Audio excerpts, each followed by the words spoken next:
Okay, what we're going to start doing here is we're going to take a look at some passages we may or may not be familiar with. I think more than likely we've seen these passages before. Rather than reading them and understanding them from a Western perspective, we're going to go back, look at some of the Hebrew words that are in those verses to try and understand it so that we can read it through Hebrew eyes. And I'm going to throw up here the standard translation first. So God created man in His own image. Okay, we've all heard that before. Genesis 1:27, Bereshit 1:27. In the Hebrew, Vayivra Elohim et ha'adam betzalmo. Now, so God created man in His own image, a good translation of this Hebrew? Well, let's take a look. Let's start with the first one. And in the blue here is what we're looking at. It's the prefix that just means and. Okay, the next one is the yod means he. The next one is our word bara. Bara. Where else is this word used? We've talked about it already. Bereshit 1:1. Bereshit bara Elohim et. What does the word bara mean? First question I asked you was, what is create one of the question I asked earlier is, just create an abstract or a concrete? I think you all agree it's an abstract. It's a pure abstract. You can't draw a picture of create. You can't think it. I mean, you can't smell it. You can't hear it. So we have to ask ourselves, well, what does that word really mean then? Well, one of the best ways to do that is to go through the Tanakh and look for other places where it talks about or uses this word. Just recently in the Torah readings, we had Joseph's dream where he had the 7 fat cows. That word there is the same word as this one. It's the same word, bara. All right, so we got vayivra means and he fattened. It can also, by extension, mean to fill up. Okay, we used to raise some livestock, goats, and when you wanted to fatten them up, you'd put them in a pen, give them a whole bunch of food, good grain, good alfalfa, fatten them up, get that meat nice and meaty and tasty. You fill them up. Well, that word fat there is the same word. The translators, they like to fix the text for you so it makes sense. And if it's okay to say fat, and it fits the context with you as a reader, and you'll understand that, they'll translate the word bara as fat. But you go to Genesis 1:1, they're like, well, that doesn't make any sense. God fattened things up? That doesn't. Let's go to the Latin and see what it says. Oh, well, that makes more sense. He created it. The translators relied heavily on the Latin Vulgate and the Greek Septuagint, unfortunately, which meant that they kind of put the Hebrew as second class. So anyway, we get bara now as created. Well, let me ask you this. What does create mean in our normal understanding? Out of nothing. It means to make something out of nothing. So what this is saying in this verse, if what is translated correctly is that God made Adam out of nothing. Is that true? No.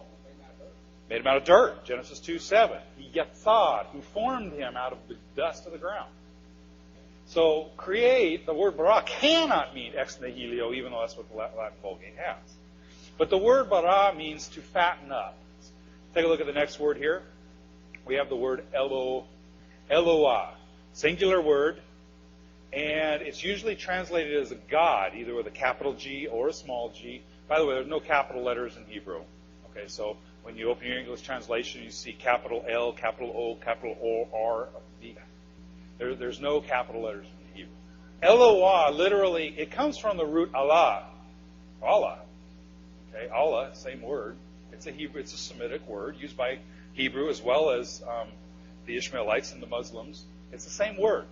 Allah, literally in the Hebrew anyway, what it means is to be yoked to another person. Okay, remember the oxen that we were talking about plowing before, plowing towards a mark?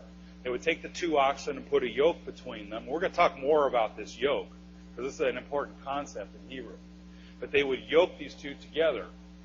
And this Allah can mean an oath. And the oath is the yoke that if I make an oath with someone, I'm binding myself to that person and creating a yoke. Okay, so this word Allah means to yoke to another.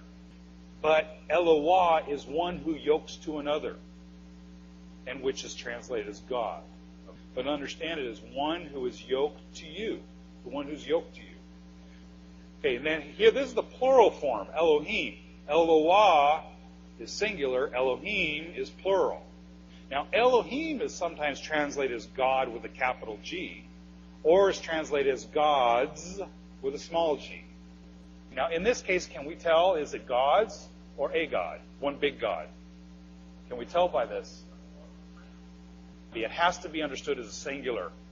Now, we know that this is talking about a singular, not more than one God, gods, because of the verb. Remember I was talking about the word avar in our other verse? It's a first person or third person masculine singular. He. This is he filled. So we have to understand Elohim as a singular, not a more than one.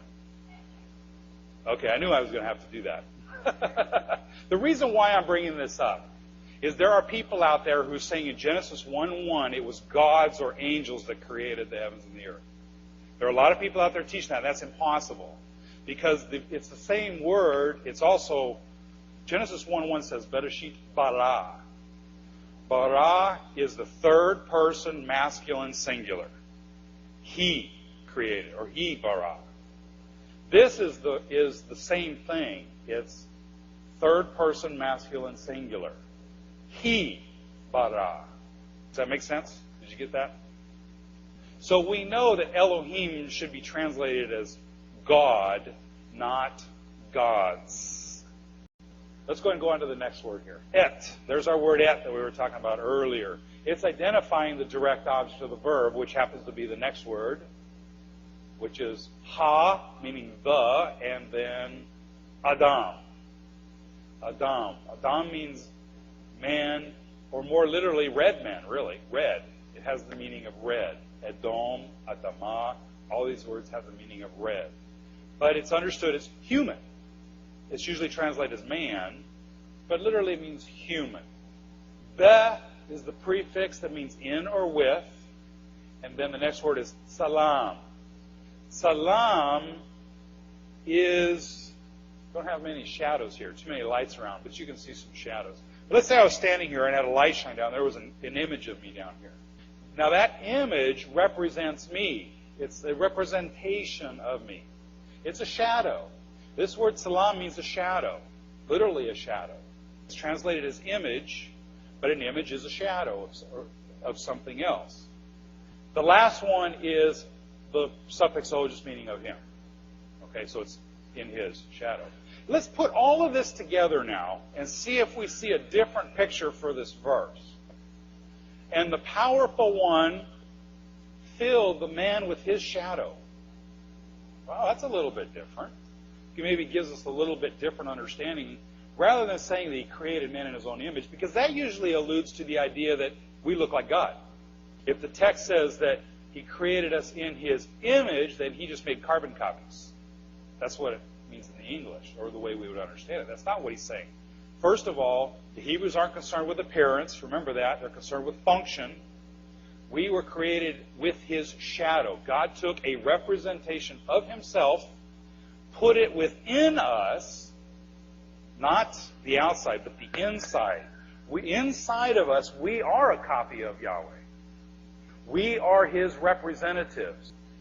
Shemot 20 verse 7. You shall not take the name of the Lord your God in vain. First of all, I want you to look at that word vain. In Hebrew, it's the word shavah. It's the same word used a few verses later where it says, do not give a false witness. A false witness. That's the same word. Shavah means a false. Falseness. Falsely. Name. This is the Hebrew word Shem. Is usually translated as name. Anybody hear the word have heard of the word before, neshama? In Genesis 2:7, God breathed into his nostrils the breath of life, the neshama. That word means breath. You'll notice the word Shem within that. Shem is breath. Now, in our culture, breath is simply the exchange of air in the lungs. That's breath. That's it. That's all. But in Hebrew thought, the breath is your character. It's who you are. Your breath is what makes you you. So when the Bible talks about the breath of God, it's not just talking about his breathing exercises. It's talking about his character. And we need to understand what Shem means from a Hebrew perspective, Because we've really gotten some things mixed up in the Bible and messed things up because of a misunderstanding of what Shem means. Let's put all that together. You shall not take the character of the Lord your God falsely. Now, that's totally different than the way I understood it when I was a kid. Because what this is saying is that if I say I'm a child of Yahweh and steal, I've broken that commandment because I've represented His character falsely. Right. Exactly. They represented His character falsely. If I'm saying I'm a follower of Yahweh, I'm His messenger, I'm going to teach you about Yahweh, but then I turn around and do something against His character, I've violated that command.